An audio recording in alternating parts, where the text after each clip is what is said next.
పంతులుగారు, ఆ రెండో పాము వస్తుందనే కదా మీ భయం. వస్తే దాని గతి కూడా ఇంతే అంటూ వికవిక నవ్వి వెళ్ళిపోయాడు. ఆ ఘట్టం అంతటితో పూర్తయిందని వాడనుకున్నాడు. కాని అసలు కథ అప్పుడే ప్రారంభమైంది. 1-2 రోజులు గడిచాక చంటి కనిపించాడు. ముఖం వాడిపోయి ఉంది. కారణం ఏమిటని అడిగాను. వాడు దిగులుగా చూశాడు. 2 రోజులుగా మా ఇంటిలో పాము బుసలు వినిపిస్తున్నాయి. రాత్రిపూట పాములు ప్రాకుతున్నట్లు జరజరమని శబ్దాలు వినిపిస్తున్నాయి. నాకు అవంటే భయం లేదు. మీకు తెలుసు కదా, వెతికితే కనిపించవు. పొరపాటున నిద్ర పట్టిందనుకో, కలలో గుంపులు గుంపులు పాములు కనిపించడం, శరీరమంతా చుట్టుకుపోతున్నట్లుగా అనిపించడం. లేచి చూస్తే ఏమీ ఉండదు. అంతా మాయగా ఉంది. సరిగ్గా నిద్ర పట్టడం లేదు. అన్నం తినబుద్ధి కావడం లేదు. ఏం చేయమంటావు అన్నాడు. ఒకవేళ పాముగాని పగబట్టి మీ ఇంటికి వచ్చిందేమో. వెతికితే కనిపించాలి కదా. ఇల్లంతా గాలించాను. ఎవరైనా మంత్రగాడిని పిలిచి చూపించు. వాళ్ళేం చేస్తారు, డబ్బు దండుకుపోవడం తప్ప. అయితే ఈ రాత్రికి నేను వస్తాను. అసలు జరుగుతున్నదేమిటో నేను గమనిస్తాను. ఏం చేయాలో అప్పుడు నిర్ణయించుకుందాం అన్నాను. ఈ మాటలకు వాడు ఒప్పుకున్నాడు. ఆ రాత్రి 11 గంటలు దాటిన తర్వాత ఆ ఇంటి వైపుగా వెళ్ళాను. చంటి ఆ ఇంటిలో ఒక్కడే ఉంటున్నాడు. మునగ తీసుకుని పడుకుని ఉన్నాడు. నిద్రపోతున్నాడు అనుకున్నాను. కానీ శరీరమంతా చెమటలతో తడిసిపోయి ఉంది. మూలుగుతున్నాడు. ఏమైంది నీకు అని ప్రశ్నించాను. అది నీకు కనిపించలేదా? ఎదురు ప్రశ్న వేశాడు. అదెవరు? నాకు కనిపించడం ఏమిటి? పాము నన్ను కరిచింది. నేనింక బ్రతకను పంతులుగారు. నువ్వెందుకో భయపడ్డావనుకుంటాను. భయపడ్డం ఏమిటి? అది బుస పెట్టడం నీకు వినిపించలేదా? అదేమీ లేదు. ఇల్లు ప్రశాంతంగానే ఉంది కదా. కాదు కాదు, అది బుస పెట్టడం నాకు వినిపిస్తోంది. కంగారు తిన్న గొడ్డులా వెర్రిచూపులు చూడ్డం ప్రారంభించాడు. వాడు ఆ కలవరింతల నుంచి కోలుకోలేదు. ఒక్క క్షణం నిద్రపోలేకపోయాడు. 3 నెలల పాటు ఒక్క పూట అయినా భోంచేయలేకపోయాడు. చంటి నీరసించాడు. ఎక్కడైనా క్షణంసేపు ఏకాంతంగా కూర్చుంటే చాలు, మరుక్షణంలో పాము పాము అని అరిచేవాడు. అది నన్ను కరుస్తోంది అంటూ మంచం మీద నుంచి దొర్లి క్రింద పడేవాడు. చివరకు ఆ పేరు స్మరిస్తూనే ప్రాణం విడిచిపెట్టాడు. ఆ తర్వాత ఒకరిద్దరికి నాగదేవత కనిపించింది. అలాంటప్పుడు చిన్నపాలెం కరణం గారి అమ్మాయిని అని చెప్పడం జరిగింది. ఆ దంపతుల్ని విడదీయడంలో నా పాత్ర కూడా కొంత ఉంది. ఆ కారణంగానే నాకు ఆడపిల్లలు పుట్టలేదు. నాకు తావీదు ఇచ్చిన భవానీ పండితుడు మరొకసారి నా దగ్గరికి వచ్చాడు. నాగదోషం పోయేలా నాగశిల వేయించాడు.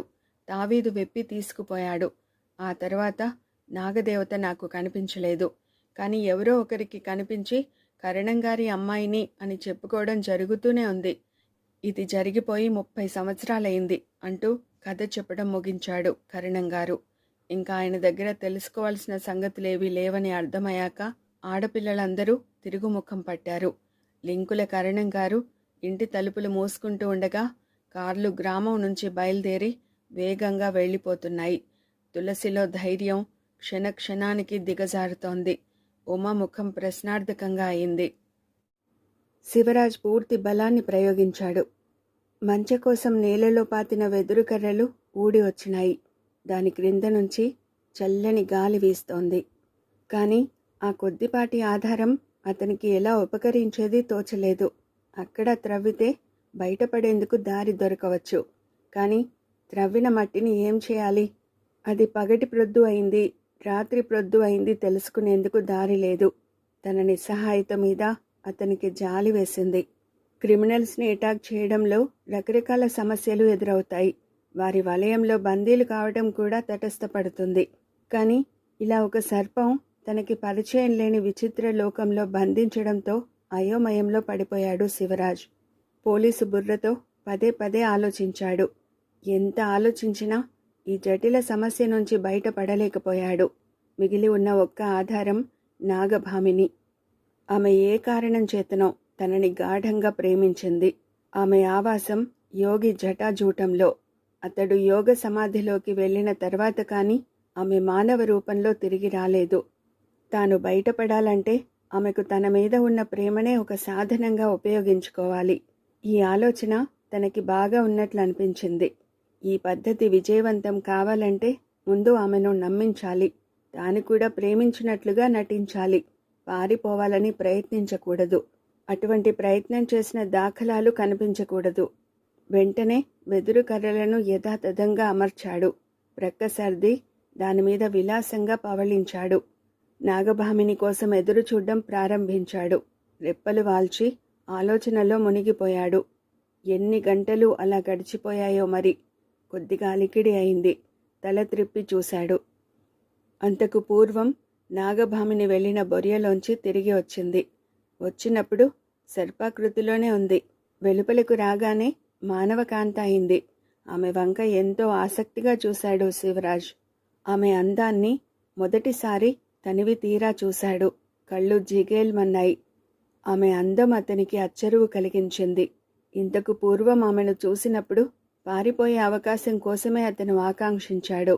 పాముతో అనివార్యంగా సహవాసం చేయాల్సి వచ్చినప్పుడు కలిగే జుగుప్స అతని మనసంతా నిండిపోయి ఉంది. కనురెప్పలు విప్పి ఆమెను ఆదరంగా చూడలేకపోయాడు. ఒక నేరస్తురాలు తనని బంధించినట్లుగా మాత్రమే భావించాడు. ఏ క్షణంలో అయినా తను పారిపోగలనని తెలుసు. ఇప్పుడు అలా కాదు. ఆమె సహకారం లేకుండా పారిపోవడం అసాధ్యమని అర్థమైపోయింది. రూపాలు సైతం మార్చగల మాయావిని. ఆమె సహకారాన్ని పొందటం అంటే తాను అంతకన్నా మాయావిగా నటించడం తప్ప మరో మార్గమే లేదని నిర్ణయించుకున్నాడు.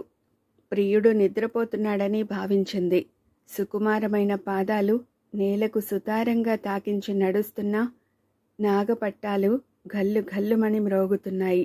ఆ అడుగుల సవ్వడి వింటూ ఆమె తనకు ఎంత దగ్గరగా వచ్చిందో ఊహించుకుంటున్నాడు. బాగా దగ్గరికి వచ్చాక చప్పుడు ఆగిపోయింది. నాగభామిని ముందుకు వంగి అతని రెప్పల మీద పెదవులు ఆనించింది. ఆ స్పర్శలో అద్భుతమైన పరవశాన్ని కలిగించే షాక్. ఏదో మైమరపు చవి చూశాడు. ఆ కొద్ది క్షణాలు తనని తాను విస్మరించాడు. నిద్రపోతున్నావా, నటిస్తున్నావా అని అడిగింది మృదుమధుర స్వరంతో. సమాధానంగా అతను రెప్పలు విప్పి చూశాడు. చిరునవ్వు నవ్వాడు. ఆమె అర్థం చేసుకుంది. చేతులను అతని భుజాల చుట్టూ పెనవేసింది. కలకల నాదం చేస్తున్నట్లుగా మధురంగా నవ్వింది. ఆనాటి చిలిపితనాన్ని నువ్వింకా మర్చిపోలేదు అంది. ఏనాటి చిలిపితనం? ఫ్లాష్ బ్యాక్లు నాకు అర్థం కావు. అవును కదూ, 3 దశాబ్దాలకు పూర్వం ఎడబాటు తెలియని ప్రేయసి ప్రియులుగా మనం గడిపిన రోజులు నీకెలా గుర్తుంటాయి? అంతా మర్చిపోయావు. ఆ స్మృతులు, ఆ జన్మ అనుభవాలు, యుగ యుగాల ఆత్మలలో ఎన్ని మరపులు, ఏ జన్మకా జన్మలో ఎన్నెన్ని క్రొత్త బంధాలో. మజిలీకొక అనుభవం, జన్మకు అనుబంధం అన్నదామె విషాదంగా. కనులు చెమరించాయి. శివరాజ్ ఆమె వంక విచిత్రంగా చూశాడు. అర్థం చేసుకోవాలని ప్రయత్నించాడు. ఎలా అర్థమవుతుంది? పునర్జన్మ అనే విచిత్రమైన తెరకు అవతల ఆమె ఉంది. తాను మరోవైపు ఉన్నాడు. ఆమె అనుభూతులు అతనికి అర్థం కావు. ఆమె హృదయమంతా నిండి ఉన్న విషాదం అతన్ని బాధించదు. మన మధ్య 3 దశాబ్దాల అగాధం ఉన్నప్పుడు నువ్వు నన్ను మర్చిపోవటం మంచిది కదా అన్నాడు. ఆమె కాంక్షగా, అశాంతిగా అతని వైపు చూసింది. నీ పేరులో, నీ స్పర్శలో మైమరపు తప్ప మరపు అనేది నాకు తెలియదు. కాలం మన మధ్య 3 దశాబ్దాల అగాధాన్ని మాత్రమే కాదు, ఒక జన్మ దూరాన్ని కూడా విధించింది. ఆనాడు పెనవేసుకుపోయిన మన ఆత్మల సంయోగం నుంచి విడివడి వెళ్ళిపోయావు. ఆ తర్వాత శవంగా కనిపించావు. మృత్యువు అన్ని అనుభవాలకు ఆఖరి మెట్టు. అది నీ తమకాన్ని చల్లార్చగా విధి మరో జన్మను ప్రసాదించింది. పాత జ్ఞాపకాల నుంచి బయటపడి కొత్త అనుభవాల కోసం పరుగులు తీస్తున్నావు. వియోగాన్ని మరచిపోగలగడం ఎంతో అదృష్టం. నీకు అది ఆయాచితంగానే లభించింది. నేను మాత్రం వియోగ విషాదమూర్తిగానే మిగిలిపోయాను. దురదృష్టం నన్నింకా వెన్నాడుతోంది. ప్రియతమా, ఆనాడు అర్ధాంతరంగా ఆగిపోయిన అనుభవాన్ని తిరిగి నాకు ప్రసాదించు అన్నదామె. శరీరాన్ని అల్లుకుపోతోంది. సర్ప పరిష్వంగం సర్పాలకు ఆనందానుభవమే, కాని మనుషులకు. అతడు బలవంతంగా రెప్పలు మోసుకున్నాడు. మనసంతా కూడదీసుకుని ఆమెను గాఢంగా కౌగిలించుకున్నాడు. ఆమె ఆకృతి ఎంతో కోమలంగా, సుకుమారంగా కనిపిస్తోంది. కానీ తాకగానే పాము శరీరాన్ని చుట్టుకున్నట్లు ఒక్కసారిగా ఒళ్ళంతా జలధరించింది. పాము బుస ముఖానికి తగులుతున్నట్లు ఆమె ఊర్పులు అతని చెంపల్ని తాగి వెగటు గగుర్పాటు కలిగించాయి. బలవంతంగా చెంపల మీద చుంబించాడు. పాము పొడగా పెదవులకు తాకిన అనుభవం కలిగింది. శరీరమంతా జలధరించింది. 1,000,000 వరాల ముద్దు నాకు ప్రసాదించావు. నీకేం కావాలో కోరుకో అంది. అటువంటి అవకాశం కోసమే అతడు ఇంతసేపు ఎదురు చూశాడు. శరీరానికి గగుర్పాటు కలుగుతున్నా ఆమె కౌగిలింతను భరించాడు. వెగటు కలిగించే చుంబనాలను సహించాడు. ఇప్పుడు అవకాశం దొరికింది కాబట్టి వృధా పోనివదలుచుకోలేదు. నాకు ఆనందంగా వెన్నెలలో విహరించాలని ఉంది అన్నాడు. ఆమె భయంగా చూసింది. అంత సమయం ఉండదనుకుంటాను. యోగి ఈరోజు త్వరగానే యోగముద్రను చాలిస్తాడు. అతను కన్నులు విప్పే సమయానికి నేను తిరిగి జటాజూటంలోకి వెళ్ళిపోవాలి. బయట రవంత ఆలస్యమైతే యోగి శపిస్తాడు అన్నదామె. నాకు కావలసింది అదే అనుకున్నాడు మనసులో. ఎంతసేపు విహరించాలనే నిర్ణయాన్ని నీకే వదిలేస్తున్నాను. పాము పుట్టలో ఇలాంటి ఇరుకు గోడల మధ్య ఉండడం నాకు అలవాటు లేదు. కొండచర్యల మీద పొదరిళ్లలో విహరించాలి అన్నాడు పట్టుదలగా. నాగరాజుగా ఉన్నప్పుడు నీ కోరిక ఇలాగే ఉండేది. నీ ముచ్చటలు తీర్చటానికే కొండచర్యల మీద పొదరిళ్లలో విహరించేందుకు వచ్చాను. అలా చేయడం జంతువులకు తప్పు కాదు. నరుడి దృష్టి బహు చెడ్డది. అది నాగుల మీద పడరాదు. మరి నువ్వు కావాలనుకుంటున్న ఈ శివరాజు మనిషి కాదా? నీ సంగతి వేరు. మన అనుబంధం 1000 జన్మల నుంచి వచ్చింది అన్నదామె. కాని అతడు పట్టిన పట్టు విడిచిపెట్టలేదు. ఆమె అతని రెప్పలు మూసుకోమని కోరింది. అతడు రెప్పలు మూశాడు. నాగభామిని అతని భృకుటి మీద బొటనవ్రేలుంచింది. నువ్వు అంతా మర్చిపోతున్నావు అంది. 2 క్షణాలు అతనికి స్పృహ లేదు. రెప్పలు విప్పి చూస్తే వారు కొండచర్య మీద ఒక పొదరింటిలో ఉన్నారు. అహ్మద్ చెప్పిన చోటు, లింకుల కరణం గారు చెప్పిన చోటు ఒక్కటే కాబట్టి మనమంతా అన్వేషణ ఆ చోటు నుంచే ప్రారంభించాలి. మనుషులే కాక అలౌకిక శక్తుల ప్రమేయం కూడా ఉన్న ఈ మిస్టరీని ఛేదించడానికి అంతకు మించి మరో మార్గం లేదు అని ప్రతిపాదించింది ఉమా. కారు వేగంగా పోతోంది. విద్యార్థినులు కొందరు భయంగానూ కొందరు సాహసోపేతంగానూ ఆలోచిస్తున్నారు. ప్రతి ఒక్కరూ థ్రిల్ ఫీల్ అవుతున్నారు. ఉమా మాటలు కొందరికి ఉత్సాహాన్ని కొందరికి భయాన్ని కలిగించాయి. ఆ చోటుని మనమే కాదు, మనకన్నా ముందు పోలీసులు గుర్తించారు. మనకన్నా ముందుగానే అక్కడ నిఘా వేశారు. కాబట్టి ఇంతమంది కలిసి ఆ చోటుకు వెళ్ళడం మంచిది కాదనుకుంటాను అన్నది తులసి. ఆమె మనసు భయంగా ఉంది. తొందరపాటు వల్ల ఎవరో పొరపాటు చేసినా అవతలి వారికి ప్రాణాపాయం కలిగే అవకాశాలున్నాయి. అటువంటి అపాయకరమైన పని చేయడం కన్నా అసలేమీ చేయకపోవడమే మంచిది. అయితే మరేం చేయాలంటావు అంది మరో యువతి. తిరిగి వెళ్ళిపోవడమే మంచిదనిపిస్తోంది. తోక ముడిచి పారిపోవటం కన్నా ఒకరిద్దరు వెళ్ళి తెలుసుకోవడం మంచిది అంటూ మరో ప్రతిపాదన చేసింది ఉమా. ఈ మాటలు భయపడుతున్న వారికి సంతోషాన్ని కలిగించాయి. ఏదో ఒక సాహసం చేయాలనుకుంటున్న వారికి నిరుత్సాహం కలిగించాయి. కొంతసేపు చర్చలు జరిగాక తులసి ఉమా ముందుకు పోవాలని, అహ్మద్ తోడుగా ఉండాలని నిర్ణయించారు. మిగిలిన వారంతా వెనుతిరిగి వెళ్ళిపోయేందుకు ఒప్పుకున్నారు. అహ్మద్ ముఖం భయభ్రాంతమై ఉంది. అతడు ఒక చోటు ఎంపిక చేశాడు. ఆ చోటుకి రాగానే ముగ్గురు దిగిపోయారు. కార్లు చీకటిలో ముందుకు దూసుకు వెళ్ళాయి. ఒకప్పుడు ఇలాగే పోలీసుల కంటపడకుండా ముగ్గురు రావడం, అక్కడే కళ్యాణి ప్రాణాలు కోల్పోవడం జ్ఞాపకానికి వచ్చింది. అలౌకిక శక్తులు ఉన్నాయో లేవో గుర్తించడం అసాధ్యం. ఉంటే మాత్రం వాటిని మానవ శక్తితో ఎదుర్కోవడం అసాధ్యమని భావిస్తోంది తులసి. అహ్మద్ కాలు తగిలి ఒక రాయి క్రిందకి దొర్లిపడింది పెద్దగా శబ్దం చేస్తూ. దగ్గరలో ఉన్న ఒక గార్డు ఆ వైపుగా టార్చ్ లైట్ ఫోకస్ చేశాడు. ముగ్గురు దగ్గరలో ఉన్న ఒక రాతి చెట్టు చాటున నక్కి కూర్చున్నారు. ఒకటి తర్వాత 2-3 లైట్లు ఆ వంకకు కాంతిని చిమ్మాయి. కొంతసేపు అన్వేషణ సాగాక సెర్చ్ లైట్లు ఆర్పేశారు. కానీ పోలీసుల చూపులు ఆ వైపు నుంచి మరలిపోలేదు. ప్రతి చిన్న శబ్దాన్ని వారు ఎంతో మెలకువతో వింటున్నారు.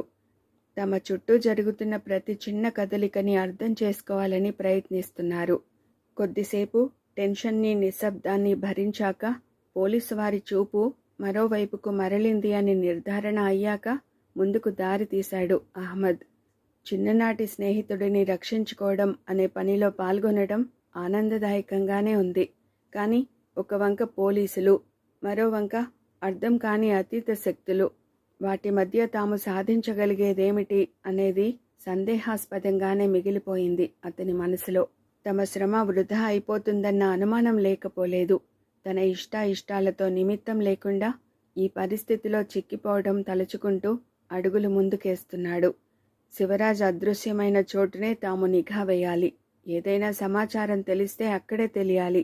కానీ అతని వస్తువులు కనిపించిన చోటున పోలీసులు తమ దృష్టి అంతటినీ కేంద్రీకరించారు.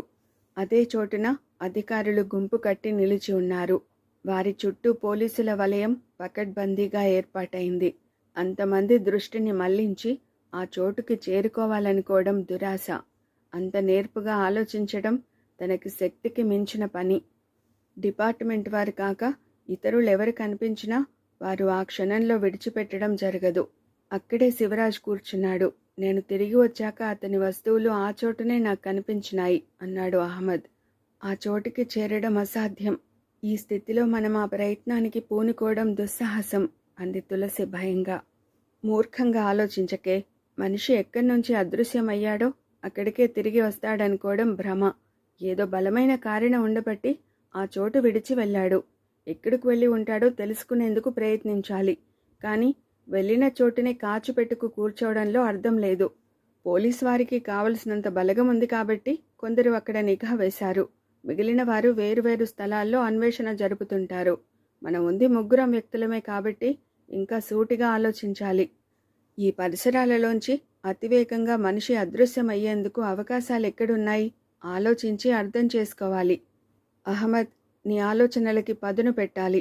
ఈ ప్రాంతాల నుంచి మనిషి అతివేగంగా అదృశ్యం కావడానికి ఎటువంటి అవకాశాలున్నాయి అని ప్రశ్నించింది ఉమ. ఆ మాటలు అతనికి ప్రోత్సాహాన్ని కలిగించినాయి. మనసుకి ప్రేరణ కలిగించి ఆలోచనలు ఉద్దీపితం చేసినాయి. తులసి మాటలు కలిగించిన నిరాశ నుంచి బయటపడి చురుగ్గా ఆలోచించడం ప్రారంభించాడు. పుట్టలు చెట్లు ఉన్నాయి. వాటి సాయంతో మరొకరికి కనిపించకుండా ముందుకు పోవచ్చు. కానీ అసలు కనిపించకుండా అదృశ్యమయ్యేందుకు అవకాశాలు లేవు అన్నాడు. ఇప్పుడు మనం ప్రమాదంలో ఉన్నామనే సంగతి నీకు తెలుసా? అతని మనసుకి మరింత పదును పెట్టే ప్రయత్నం ప్రారంభించింది ఉమ. ఆలోచనల ద్వారా అందిరాని మార్గాలు భయం కలిగినప్పుడు, బాధ కలిగినప్పుడు అప్రయత్నంగా వస్తాయి. అది మనిషిలోని నిగూఢ శక్తి. దాన్ని బయటకు తీయాలంటే భయమో బాధో కలగాలి. అవును, వారికంట పడ్డామంటే మనల్ని ఊరికే విడిచిపెట్టరు అంటూ బదులిచ్చాడు భయకంపిత స్వరంతో. మనల్ని వారు చూశారనుకో నొక్కి చెప్పింది ఉమ. అమ్మో, అలాంటి మాటలు అనకండి అమ్మాయి గారు, ప్రాణాలు పోతాయి. తెలియకపోయి వచ్చి ఇరుక్కున్నాను. భార్యలు పిల్లలు కలిగిన వాడిని, రెక్కాడితే కానీ డొక్కాడని నిర్భాగ్యుణ్ణి. అంత భయం ఎందుకు? చూస్తే ఏం చేస్తారంటావు? శత్రువులు అనుకుని కాల్చి పారేసినా ఆశ్చర్యం ఉండదు. అయితే ఈ రాయి వాళ్ళ మీదకి విసురుతాను. మీకు ఆకతాయితనంగా ఉందా అమ్మాయి గారు? లేదంటే గొంతెత్తి అరుస్తాను. అంత పని చేయొద్దండి బాబు. పోలీసులు మనల్ని చూస్తారు. చూస్తారేమిటి? చూశారనుకో ఇంకా ఇవాళ్లతో మన పని గోవిందా. నా భార్యలకి ఇక దక్కను. చూసి మన మీద తుపాకులు గురిపెట్టారు. తుపాకులంటే తమాషాగా ఉందా మీకు? ప్రాణాలు పోతాయి. బుల్లెట్స్ వర్షంలా కురుస్తున్నాయి. అప్పుడేం చేస్తావు? కాలికి మించిన పరుగు తీస్తాను. చుట్టూ పోలీసులున్నారు వందల సంఖ్యలో. ఎలా పరిగెడతావు? ఎక్కడైనా దాక్కుంటానండి అమ్మాయి గారు. దాక్కునేందుకు జాగా ఎక్కడుంది బుల్లెట్ల వర్షంలో? ఆ దృశ్యం జరుగుతున్నట్లే అతడు భయపడేలా సీరియస్గా అడిగింది. అతని కన్నులలో భయం తాలూకు నీడలు కనిపించినాయి. పుట్టల చాటున చెట్టు కొమ్మల చాటున దాక్కుంటాను అన్నాడు. అంగుళం అంగుళం గాలిస్తుంటే ఏం చేస్తావు? కొండ మీద నుంచి క్రిందకు దూకుతాను. అప్పుడైనా ప్రాణాలు పోతాయి కదా. నిజమే. ఇంకా అలాంటప్పుడు గుహలోకి పారిపోవడం తప్ప మరో దారి లేదు అన్నాడు అహ్మద్ అప్రయత్నంగానే. గుహలో దూరిపోతావా? ఎక్కడుంది ఆ గుహ? ఇక్కడికి దగ్గరలోనే, ఆ కొండ మలుపులో. మనం ఇప్పుడు అక్కడికే పోవాలి అంది ఉమ. అతనికి తెలియకుండానే అతని నుంచి కావలసిన సమాచారం రాబట్టిన ఉమ తెలివితేటల్ని అభినందించింది తులసి.